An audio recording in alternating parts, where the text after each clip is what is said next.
আসসালামু আলাইকুম বন্ধুরা, আশা করি সকলে ভালো আছেন। কাশ্মীর সীমান্তে ভারত পাকিস্তানের দুই দেশের সীমান্তে গোলাগুলির ঘটনা ঘটেছে। এতে ভারতীয় সেনাবাহিনীর অন্তত 2 জওয়ান নিহত হয়েছে। মঙ্গলবার রাতের এই ঘটনায় ভারত দাবি করছে পাকিস্তান থেকে তথাকথিত অস্ত্রধারীদের গুলিতে এই হতাহতের ঘটনা ঘটে।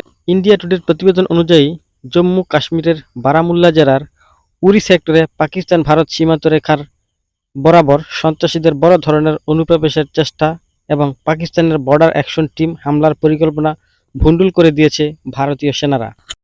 ভারতীয় সেনাবাহিনীর একটি সূত্র জানিয়েছে, হামলাটি হয়েছিল 16 শিখ এলআই 9 বিহার অ্যাডভান্স পার্টি বাহিনীর দায়িত্বপ্রাপ্ত এলাকার অন্তর্গত এবং উরি থানার আওতাধীন টিক্কা পোস্টের কাছে। তার দাবি, পাকিস্তানিরা অন্ধকারে একটি ভারতীয় পোস্টে হামলা চালানোর চেষ্টা করে। ভারতীয়রাও পাল্টা জবাব দেয়। দুই দেশের মধ্যে গোলাগুলির সময় গুরুতর আহত হন হাবিলদার অঙ্কিত ও সিপাহী বানত অনিল কুমার। পরে চিকিৎসাধীন অবস্থায় তারা মারা যান। এর আগে 11ই আগস্ট বারামুল্লায় দায়িত্ব পালনকালে এক ভারতীয় সেনা প্রাণ হারান।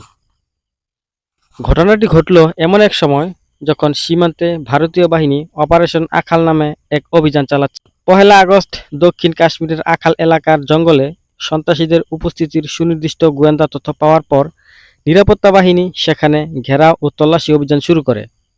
অভিযানের 9ম দিনে ল্যান্স নায়ক প্রীতিপাল সিং এবং সিপাহী হরমিন্দর সিং মারা যান। ওই সময় নিরাপত্তা বাহিনী 5 জনকে হত্যা করে। অপারেশন আখাল শুরু হয় তথাকথিত সন্ত্রাসী সংগঠন লস্কর-ই-তৈয়বার বিরুদ্ধে।